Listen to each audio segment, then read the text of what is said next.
Juan Kapitulo 6, versikulo 35. Si Jesus miingon kanila, "Ako mao ang pan nga naghatag sa kinabuhi. Ang muari kanako dili nagayod gutomon, ug ang mutuo kanako dili nagayod uhawon." Ang mga puno Pan sa kinabuhi. maglikon unta sa mong pagtuo ug gagaka kami sa pagtuman sa imong mahal nga kasuguan. Ginawa na kaninyo. Santos Ebanghelyo sumala ni San Mateo. Naghirian sa langit sama usab sa dakong baling nagitaktak sa dagat o nakakuha sa tanang matang sa isda. Inikapuno sa baling, bitaro ni sa baybayon, niya ang mga tao maglingkod o maghagpat sa maayo o ilang isulod sa bukag o isalibay ang walay pulos. Kini nahitabo sa katapusan sa panahon. Ang mga anghel mag-ani aron paglain sa maayo ug sa daotan nga itambog sa nagdilaab nga hudno. Didto maghilak ug magkagot nga ngipon. Nangutana si Jesus, nakasabot ba mo ni ining tanan? Oo, mitubag sila. Gusto miingon siya, makita ninyo nga ang tanang magtudlo sa balaod nga mahimong tinunan sa gingharian sa mas tagbalay nga makakuhag bag-o og daang butang gikan sa iyang tipiganan. Human asoy ni Jesus ni ining sa bingaya, bibiya siya sa maong dapit. Ang Ebanghelyo sa Ginoo. Pasalamati ang Diyos sa tanang mga Diyos, ang iyang gugma manungtanon. Pasalamati ang Ginoo sa mga Ginoo, ang iyang gugma manungtaron.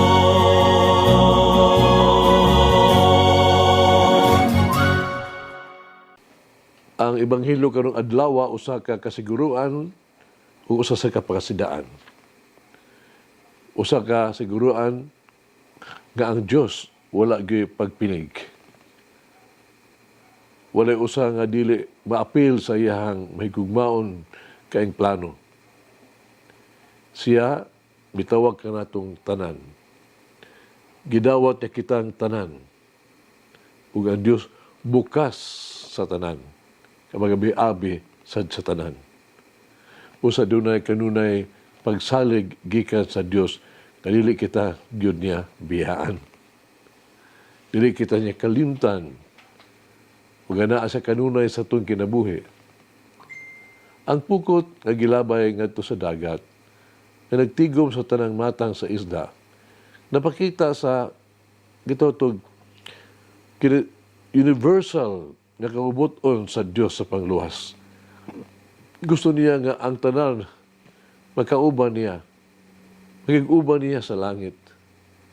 Busa ang atong Dios para ka natong tanan. O kitang tanan kinahanglan para sa Dios. Kini usa kini kapasidaan nga dunay katapusan nga paghukom. Ang hanay sa isda, sa ilahang the sorting of fish. Nagtumong sa katapusan sa panahon diin adunay panagbulag sa maayo gikan sa dautan, sa mga karnero gikan sa mga kanding. Sa itong pagduol kaniya, kita pagkatimbangon kung kita takos pagyud sa langit. Kita pagahukman kung kita nagkinabuhi sumala sa gipaabot, mibuhat sumala sa mga pamaagi. Ug alang ni atong nagpuyo og maayo nga kinabuhi. adunay kasiguruan nga makauban ang Dios hangtod sa kahangturan. Kung matarong kita atubangan sa Dios, sigurado yung dili gayud kita mahamulag kaniya. Dili gyud niya itsapuera isa libay, isa likway. Ato mo katanong karon atong kaugalingon. Takos ba kita sa langit sa kinabuhi nga ato anyang kinabuhian karon? Sa paghiha kita makasiguro nga dili kita mahamulag sa Dios. Ato sa dakong sigurado kini ato sa dakong ipanglutos ngadto sa Korea sa mga Kristiyanos. No? Usa gatos og tulo kamatinud-anon nga masumusunod ni Jesus, mitugyan sila ang kinabuhi ingon og mga martir alang sa Katoliko nga pagtuo. Nailhan uban kanila mga Korean, mga pare, mga laigo, nga si Apostol Andrew Kim, Taigon, kay Paul Chang Hazang, doon sa mga obispo o mga pare taliwala uban kanila. Nga matay tungod silang pagtuo. Apang kadaghanan nila, mga laigo. Ang katapusang auhag ni Andrew Kim, Taigon, sa iyang panon, yan ang radyo kaayo, prangka o sincero. Siya miingon, ako nag-auhag ninyo sa pagkabilin yun nga ligon diya sa pagtuo. Aron nga sa katapusan, kitang tanan makaabot sa langit ug didto magsadya ta uban sa Dios. Pagsoon, kung sa man ang mga maing butang na kinahanglan pagyud na kong buhaton para kang Jesus. Mag-ampo kita. Maduluyon mahigugmaong Ginoong Jesus. Ikaw ang anak sa Dios ug among manunubos. Himaya sa kanunay kanimo. Daygon ang imong balaang ngalan. Mapaiusahanon kong mangayo sa imong giya, ngang tanan na kong buhaton, isulti mahimong maayo o makapadasig. Himuha nga ang ako ang mga buhat, mahimong salamin sa imong kaayo. Himuha nga ako ang mga pulong, makapadasig o panig-ingnan. Himuha nga ako ang kinabuhi, mahimong salamin sa imong kaayo. Naluluyon mahigugmaong Ginoong Jesus. Tabangi ako sa pagpadayag sa labing maayo nga naa kanako. Tabangi ako paghimo mga buhat alang sa uban.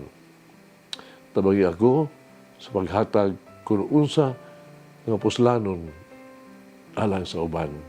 Amen.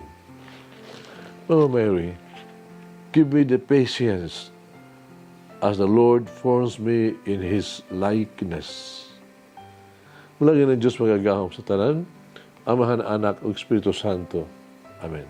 May the Lord of the divine mercy bless us all, heal us from all diseases and suffering. Ayun unta niya kita, tanang mga sakit na to sa lawas o sa kalag, body and soul. In the name of the Father, the Son, and of the Holy Spirit. Jesus, I trust in you. Amen. Whoever eats the bread of life will never hunger, says the Lord. Kay galaan inyong nabati ang pagpaambit ug hamubong pamalandong sa pulong sa Dios pinaagi sa tulumanon pan sa kinabuhi nga gidumala ni Monsignor Daddy Silva. Hangtod na usab sa sunod higayon, daghang salamat.